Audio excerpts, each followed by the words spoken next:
인간 사회에 법이 필요한 이유는 양심의 기능이 망가졌기 때문입니다.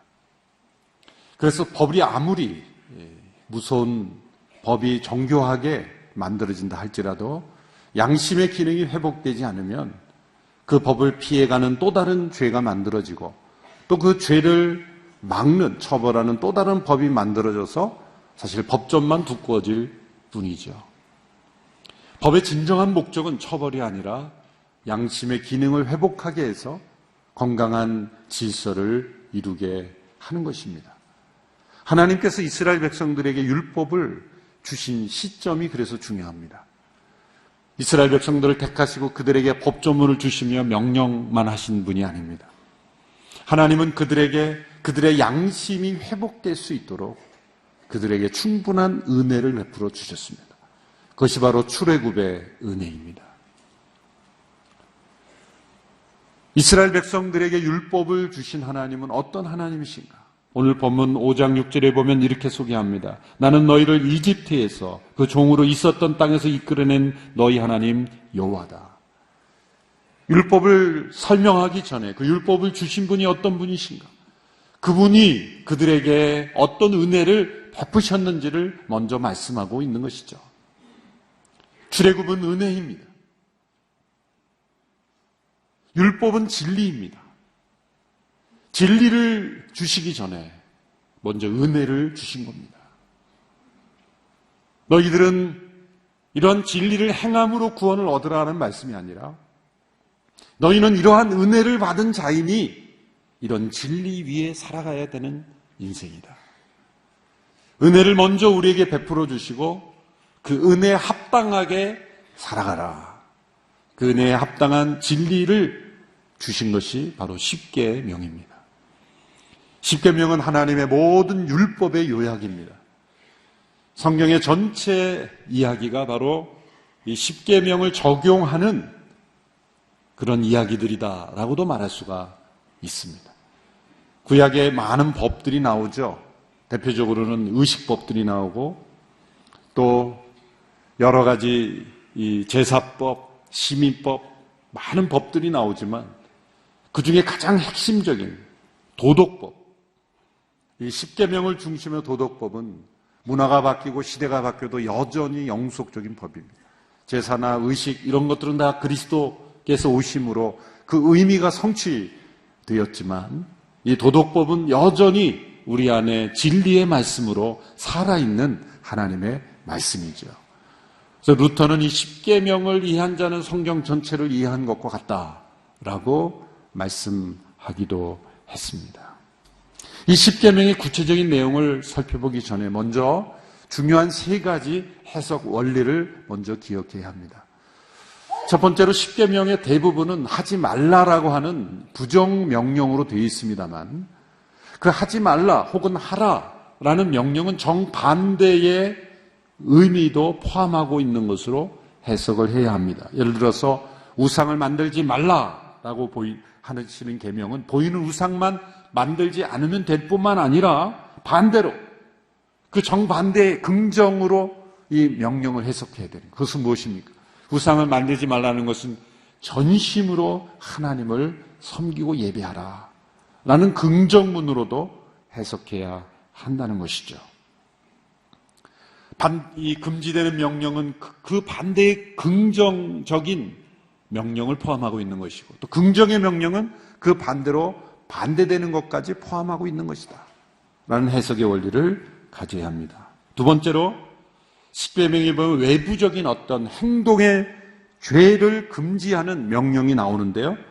그것은 그 행동만이 아니라 외형적인 행동만이 아니라 그 마음의 동기까지 동일하게 금하시는 명령으로 해석해야 합니다. 예수님께서 이런 원리로 산상수훈에서 십계명을 해석해 주셨죠. 살인하지 말라라는 계명은 살인이라는 어떤 외형적인 행위만 금하신 것이 아니라 그 살인을 유발하는 마음속에 그 살인의 동기까지 죽이고 싶은 어떤 미움에까지도 살인하지 말라라는 명령에 제한을 받는 것이다. 예수님께서 해석해 주신 원리입니다. 율법에 주신 그는 영이신 하나님이시기에 우리 육체의 법을 주시는 것이 아니라 우리의 영혼의 법을 주신 것이다 라는 원리입니다. 세 번째는 십계명은 그게 하나님에 대한 법과 사람들에 대한 법이 나오는데요, 이 두 개의 의미가 서로 충돌할 경우에는 하나님께 대한 의무가 우선이 되어야 되는 거죠. 예를 들어서 내 부모를 공경하라 라는 사람 관계 속에서의 법인데, 너는 내 앞에 다른 신을 있게 하지 말라라는 이 하나님께 대한 의무를 넘어설 수가 없는 겁니다. 그러므로 부모님을 공경하기 위해서 부모님이 섬기는 우상을 함께 나는 섬기는 것이다? 이건 설득이 되지 않는다는 것이죠. 이 두 가지 명령이 서로 상치되고 대립될 때는 하나님 우선의 계명이 우선적 더 큰 권위를 가진다라고 해석해야 하는 것이죠. 십계명은 놀라울 정도로 간결하고 단순합니다. 어린아이의 말과 같이 해석이 필요 없는, 그래서 똑똑한 사람만 이해할 수 있는 말이 아니라 모든 사람들이 이해할 수 있는 쉽고 분명한 언어로 말씀해 주셨습니다. 10가지 계명을 간략간략하게 함께 살펴보겠습니다. 첫 번째 계명 5장 7절의 말씀 같이 다시 읽습니다. 시작. 너희는 나 외에는 다른 신들을 있게 하지 말라. 진정한 신은 오직 한 분밖에 없습니다. 성경은 유일하신 하나님을 가르칩니다. 왜냐하면 신은 인간이 만들 수 있는 신이 아니기 때문이죠. 인간의 생각 속에 또 인간의 어떤 역사 속에서 만들어진 신은 진정한 신이 아니죠. 진정한 신은 오직 창조주 하나님, 인간을, 세상을 만드시고 통치하시고 다스리시는 성경이 증거하는 그 하나님만이 오직 유일하신 참되신 하나님이시죠. 그 밖에 다른 신은 있을 수가 없는 것이죠. 이 말씀을 긍정으로 풀어 쓴 것이 신명기 6장의 말씀. 너는 마음을 다하고 성품을 다하고 힘을 다하여 내 여호와의 하나님을 사랑하라. 하나님 외에 다른 신을 있게 하지 말아야 하는 명령은, 그것은 오직 마음을 다하여 하나님을 사랑하는 계명인 것이죠. 두 번째 계명입니다. 8절에서 10절의 말씀 다시 읽습니다. 시작. 너희는 저 하늘이나 저 아래 땅이나 땅 및 물속에 있는 어떤 형상으로도 우상을 만들지 말라. 너희는 그것들에게 절하지도 말고 경배하지도 말라. 나 너희 하나님은 질투하는 하나님이니 나를 미워하는 사람의 죄를 갚되 아버지의 죄를 3, 4대 자손에게까지 갚고 나를 사랑하고 내 계명을 지키는 사람들은 천대까지 사랑을 베풀 것이다. 이 둘째 계명은 첫째 계명의 확대된 계명이죠. 그래서 루터 교회에서는 이 둘째 계명까지를 첫 번째 계명으로 그렇게 연결해 보기도 합니다. 지난주에 살펴본 말씀이 바로 첫 번째, 두 번째 계명이죠. 우상 숭배의 위험은 어디서 오는 것일까요? 하나님을, 보이지 아니하는 하나님을 눈으로 보고 싶은 인간의 욕망에서 비롯되는 거예요.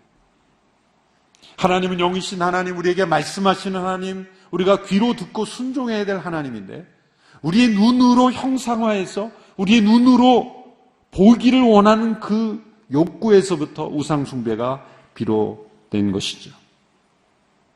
보기 원하는 인간의 마음을 만족시키며 하나님을 형상화하면서 그 형상화된 그 모습을 신이라 규정짓는 것부터 우상 숭배가 시작이 되는 것입니다. 우리 하나님은 우리의 눈으로 보는 하나님이 아니라 우리가 귀로 듣고 순종해야 하는 하나님이십니다. 하나님이 때로 하나님의 임재를 어떤 현상, 어떠한 때로는 구약에 나타난 일시적인 성육신으로도 나타나셨지만 그것 자체가 하나님이 아니시라. 하나님은 보이지 아니하신 영이신 천지 만물을 주관하시기에 인간의 연약한 눈으로 제한할 수 없는 하나님이십니다. 그 하나님을, 그 신비하신 하나님, 그 영원하신 하나님을 우리는 듣고 그 말씀을 따라 순종해야 하는 것입니다. 우리의 눈으로 하나님을 규정짓지 마라. 우상을 섬기지 말라는 말씀을 주셨습니다. 세 번째 계명 11절의 말씀입니다. 같이 읽습니다. 시작. 너희는 너희 하나님 여호와의 이름을 함부로 쓰지 말라. 나 여호와는 내 이름을 함부로 쓰는 사람을 죄가 없다고 하지 않을 것이다. 유대인들은 이 계명을 지키기 위해서 야훼, 여호와라는 이름을 아도나이라 이렇게 이름을 발음으로 바꾸어 불러 읽었죠. 성경을 필사할 때도 그들은 이 여호와의 이름, 야훼 이름이 나올 때는 옷을 갈아입고 또 목욕을 하고 그런 태도로 필사했습니다. 심지어 버려진 종이도 함부로 밟지 않는가 하고 혹시 그 안에 여호와의 이름이 적혀 있을까 봐 라고 하는 것이죠. 과연 그런 것이 이 계명을 지키는 것일까요? 그런 문자적인 그런 행동을 말씀하시는 것일까요? 이 계명은 어떤 의미입니까? 함부로 쓰지 말, 여호와의 이름을 함부로 쓰지 말라는 것은 하나님의 이름만 부르면 무엇이든지 저절로 다 이루어질 것이라 생각하지 말라는 거죠. 그 이름을 부르면 내가 원하는 대로 무엇이든지 요술램프처럼 그렇게 이루어지는 이름이 아니라는 거죠. 그분의 이름이라는 것은 그분의 성품, 그분의 존재, 그 이름에 합당한 삶, 그 이름에 합당한 기도의 제목일 때만 이루어지는 것이다. 그 이름을 이용하지 말라는 것이죠. 그 이름을 욕되게 하지 말라는 거죠. 그 이름을 낭비하지 말라는 것이죠. 만일 여호와의 이름을 부른다면 그 이름에 합당한 경배, 그 이름에 합당한 찬양, 그 이름에 합당한 삶으로 그 이름을 존중하라는 것이죠. 여호와의 이름을 함부로 쓰지 마라. 세 번째 계명이었습니다. 그분의 이름을 소중하게, 귀하게 여기는 삶을 살아라. 네 번째 계명입니다. 안식에 대한 계명이죠. 12절에서 15절 말씀 같이 읽습니다. 시작. 여호와 너희 하나님이 너희에게 명령한 대로 안식일을 거룩하게 지키라. 6일 동안 너희는 노동하고 너희의 모든 일을 하되 7일째 되는 날은 너희 하나님 여호와의 안식일이니 그날에는 어떤 일도 하지 말라. 너희나 너희 아들 딸이나 너희 남종이나 여종이나 너희 소나 나귀나 다른 어떤 가축이나 너희 성문 안에 있는 이방 사람이나 너희 남종이나 여종이나 너희와 마찬가지로 쉬게 하라. 너희가 이집트 땅에서 종이었던 것 같 너희 하나님 여호와께서 강한 손과 쭉 뻗친 팔로 너희를 거기서 이끌어내셨음을 기억하라. 그러므로 너희 하나님 여호와께서 안식일을 지키라고 너희에게 명령한 것이다. 하나님께서 이 피조물을 보호하시는 법칙으로 주신 것이 안식의 계명입니다. 창세기 2장을 보면 하나님께서 제7일째, 7째 날에 그 모든 것을 다 마치셨다 말씀하셨어요. 그 모든 일을 마치시고 7째 날에 쉬셨다. 그리고 그 7째 날을 복 주시고 거룩하게 하셨다. 2절, 3절을 제가 읽어보겠습니다. 창세기 2장 2절, 3절을 제가 읽어보겠습니다. 하나님께서는 그 하시던 일을 7째 날에 다 마치셨습니다. 그리고 하시던 일을 모든 일을 마치고 7째 날에 쉬셨습니다. 하나님께서 7째 날을 복 주시고 거룩하게 하셨습니다. 하나님께서 창조하시고 만드시던 모든 일을 마치시고 이날에 쉬셨기 때문입니다. 여기 보면 쉬셨다, 복 주셨다, 거룩하게 하셨다는 단어가 나오죠. 하나님께서 최초로 거룩하게 하신 것은 시간이었습니다. 복되다 말씀하신 것도 역시 시간이었습니다. 6일 동안의 모든 창조 하나님 보시기에 좋았더라, 좋았더라, 좋았더라. 모든 것이 좋았다라 그랬어요. 그런데 복되다라는 말씀을 쓰시지 않았어요. 복되게 하신 것이 7째 날. 그러므로 7째 날을 통해 천지 창조가 완성이 된 거예요. 6일간의 창조는 이 제7일의 안식을 통해서 움직여지는 것입니다. 그래서 이 안식은 하나님의 창조에 있어서 제일 마지막에 나오지만 하나님의 의도에 있어서는 제일 첫 번째 것이다. Last in creation, first in intention. 창조에 있어서는 제일 마지막이지만 하나님의 의도에 있어서는 제일 첫 번째다. 기억할 것은 하나님이 최초로 거룩하게 하시고 복되게 하신 것은 공간이 아니라 시간이라는 것이죠. 여러분, 우리는 이 공간 중심의 세상에 살고 있어요. 그러면서 시간을 잃어버리고 있죠. 우리는 시간을 사용해서 공간을 만들며 살아갑니다. 안식이란 무엇입니까? 공간 중심의 세상에서 시간을 기억하며 시간을 구별하여 그 시간 속에 하나님을 예배하는 것이죠. 시간 속에 거룩함인 것입니다. 시간이 우리 자신의 것이라고 착각하는 것을 고치시는 겁니다. 이 안식을 지킴으로써 세상은 나 없이도 잘 돌아갈 수 있다는 것을 깨닫게 하시는 거예요. 내 자신이 세상의 주관자가 아니라 하나님께서 세상의 주관자이심을 고백하는 것입니다. 그런 면에서 어떤 의미에서 일중독은 신성모독죄가 되는 거예요.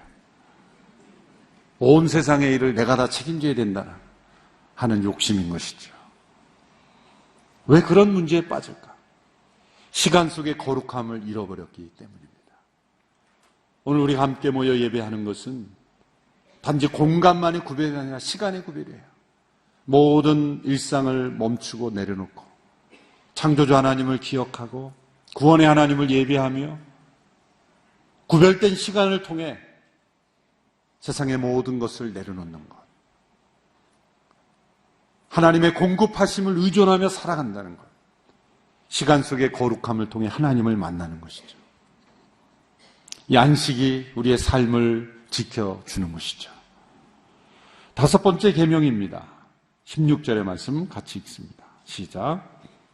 너희 하나님 여호와께서 너희에게 명령한 대로 너희 부모를 공경하라. 그러면 너희가 오래 살 것이고 너희 하나님 여호와께서 너희에게 준 그 땅에서 잘 될 것이다. 우리 신체 중에서 우리의 존재를 가장 명확하게 드러내는 부분이 있습니다. 배꼽입니다. 배꼽. 배꼽이란 무엇입니까?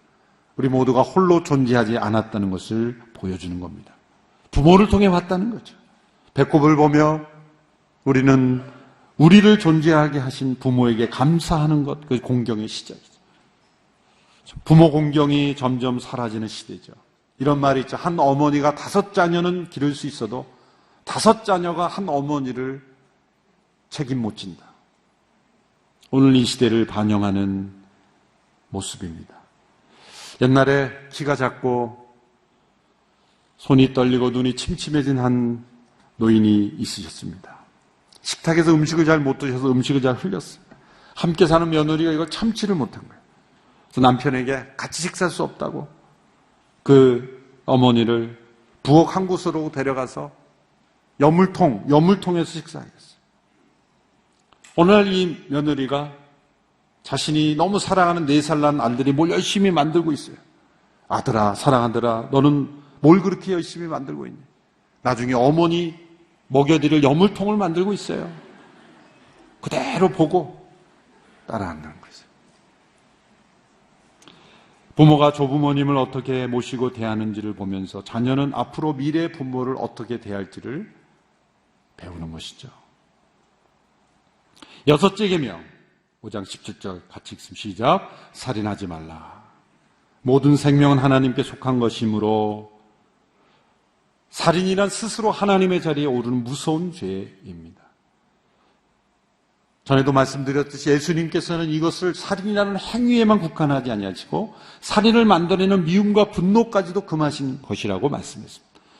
또한 이 계명을 긍정의 내용으로 바꾸면 어떻게 됩니까? 생명을 사랑하고 보호하라. 자신의 생명을 귀하게 여긴다면 다른 사람의 생명도 귀하게 생각하라. 저희 교회에서 만든 NGO 더 멋진 세상을 통해서 아프리카의 어린이 생명을 살리는 일을 하고 있지 않습니까? 말라리아를 막을 수 있는 모기장을 보내는 운동을 하고 있습니다. 죽어가는 생명을 살릴 수 있는 그런 많은 길들이 있다면 그 길을 통해 우리가 노력하지 않고 그 생명들이 죽도록 내버려 둔다면 그래서 이 계명을 6째 계명을 어기는 것이 될 수 있어요. 우리가 보호할 수 있는 생명을 보호해야 한다는 것이죠. 7번째 계명 18절 시작. 간음하지 말라. 우리 세대는 역사상 7계명을 가장 무시하는 세대인 것 같습니다. 세상의 법원에서조차 간통죄가 법으로 처벌되지 않도록 폐지했습니다. 그러나 하나님의 법은 사라지지 않습니다. 이 법은 사적인 문제가 아니라 매우 공적인 문제예요. 배우자에 대한 문제일 뿐만 아니라 하나님에 대한 범죄입니다. 예수님은 이 계명을 더 확대하셨죠. 마음속에 음욕을 품는 자마다 마음 이미 가늠하였느니라. 행위로 나타나지 않았을지라도 마음의 가늠 또한 7째 계명을 어긴 것이다. 이 계명 또한 적극적으로 바꿔야 되죠. 하나님께 주신 소중한 것들을 귀하게 여기라. 성령의 전인 우리의 몸을 소중하게 거룩하게 지키라는 명령이기도 한 것입니다. 자신의 욕망보다 더 큰 것을 위해서 살아가라. 하나님의 나라와 의를 구하는 삶을 살아라 말씀하신 거죠. 8번째 계명 19절 말씀입니다. 시작. 도둑질 하지 말라. 과거 농경사회보다 현대사회에 더 필요한 계명입니다. 사실 농경사회에서 훔칠 것도 별로 없고 또 훔치는 방법도 단순했죠. 그러나 오늘 현대에는 훔치는 방법이 매우 다양하고 교묘해졌습니다. 이 시대도 정말 배고파서 도둑질하는 사람도 있지만 이미 배부른 사람들이 더 많은 것을 얻기 위해 도둑질하는 시대입니다. 정말 배고파서 하는 도둑은 단순합니다. 배고픔을 면하기 위해서 하는 도둑보다 배부른 자들이 더 배부르기 위해서 하는 도둑이 더 중하고 위험한 도둑이죠. 이 단순한 말씀을 자신 해석할 필요도 없습니다. 단 덧붙여서 해석할 수 있는 것은 긍정문으로 바꿔보는 거예요. 도둑질하지 말라는 것을 정반대의 긍정의 명령으로 어떻게 바꿀 수 있습니까? 자신이 바라는 것을 다른 사람을 위해서도 바라는 이가 되라 라는 명령이죠. 도둑질이 뭡니까? 다른 사람이 가지고 있는 것을 불이하게 내 것으로 바꾸는 것이죠. 그 반대는 뭡니까? 자신이 원하는 것을 다른 사람도 갖기를 바라는 것입니다. 바질이라는 분은 말하기를 다른 사람에게 나누어 줘야 할 것을 주지 않음으로써 우리는 도둑질할 수 있다 그랬습니다. 가난한 이들과 더불어 나눔이 없는 것은 그들로부터 도둑질하는 것과 같다라는 것이죠. 9번째 계명입니다. 5장 20절 말씀 같이 읽습니다. 시작. 이웃에게 거짓 증언하지 말라. 우리 일상생활에서 가장 많이 어기는 계명이라고도 말할 수 있습니다. 누군가와 대화하면서 우리는 진실을 살짝 왜곡함으로써 이 거짓 증거할 수 있습니다. 확인되지 않은 소문을 듣고 다른 사람들에게 전파하는 것도 이 계명을 어기는 것입니다. 또한 들은 사실을 왜곡해서 전하는 것도 어기는 것입니다. 많은 경우에 공동체가 잘못된 소문에 의해서 어지러지는 경우가 많죠. 제가 생각한다 책의 첫 번째 칼럼 제목이 소문과 진리라는 내용이죠. 소문과 진리라는 그 내용을 깊이 생각하게 된 이유가 목회를 하면서 그렇다더라라는 것이 나중에 그 사실이 되고 사실이 아닌 것이 막 소문이 퍼져나가는 것을 보면서 제가 미국에서 목회하면서 이런 것을 제안한 적이 소문실명제. 그래서 어떤 소식이 들면 이건 누가 말한 거다라는 이름을 붙여서 같이 말하는 거예요. 회의를 할 때도 그냥 사람들 그러면 억셉트가 안 돼요. 누가 말한 거냐. 그래서 소문실명제를 선포했더니 소문이 싹 사라지더라고요. 누가 말했는지를 같이 물어서 그것이 명확하지 않으면 그냥 받아들이지 말아야 돼요. 제가 미국에서 왔을 때 고 돌아가신 오카른 목사님 인사드렸어요. 식사를 사주시면서 여러 목회 조언을 해주셨어요. 그때 조언 중에 기억나는 것이 절대로 너가 직접 확인하고 체험한 것이 아닌 것은 일단 믿지 말라는 거예요. 누구를 통해 왔던 그것을 믿고 결정하면 큰일이 많이 생깁니다. 평생의 목회 경험에서 얻은 교훈이라서 저도 그렇게 실천하고 있어요. 아무리 가까운 사람들을 통해서 와도 일단은 내가 직접 본 것이 아니면 일단은 약간은 왜곡될 수 있다. 그런 마음으로 무조건 받아들이고 판단하지 말라. 왜냐하면 우리의 대화 속에 얼마나 많은 왜곡된 정보가 끼어들어 있는가.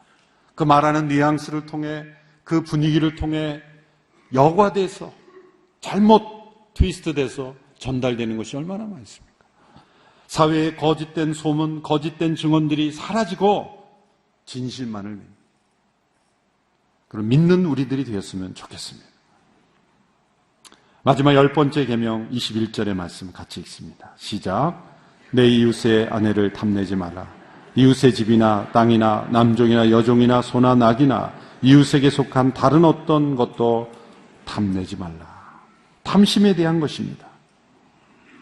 첫 번째 계명과 10번째 계명의 공통점 무엇입니까? 둘 다 보이지 않는 것에 대한 명령이라는 거예요. 탐심이 잘 보이지 않습니다. 나머지 계명들은 다 눈에 어쩌면 보이는 것들에 대한 계명이죠. 탐심을 품었다는 건 증명하기가 어렵습니다. 그래서 비밀스러운 죄입니다. 너무 비밀스러워서 자기 자신도 모르는 경우도 많습니다. 이 탐심을 mother sin이다. 그러니까 죄를 낳는 죄다라고 말하기도 합니다. 탐심은 결국 우상 숭배요 제1계명을 어기는 것이 되는 거죠. 10가지 계명 우리의 평생에 이 기억하고 이 말씀 앞에 우리의 양심을 비추어야 돼요. 이 말씀 앞에 우리 양심이 깨어납니다. 이 말씀 앞에서 우리는 하나님의 임재를 경험합니다. 이 계명은 우리의 삶을 피곤하게 하고 제한하는 것 같지만 그러나 이 계명은 우리의 삶을 지켜주고 우리가 복되게 사는 길로 인도해 주신 것입니다. 이 계명은 우리를 괴롭히시는 하나님이 아니라 은혜로 우리를 십자가로 구원하신 예수 그리스도의 은혜를 허락하신 하나님께 주신 사랑의 강령입니다. 축복의 계명입니다. 생명을 누리도록 하는 말씀입니다. 이 십계명을 기억하며 순종하며 살아가는 우리 모두가 되기를 축원합니다. 기도하겠습니다. 귀한 계명 우리에게 주심을 감사합니다. 양심으로 이 계명에 응답하며 순종하며 주의 나라를 이루어가는 우리의 삶이 되게 하여 주시옵소서. 예수님의 이름으로 기도합니다. 아멘.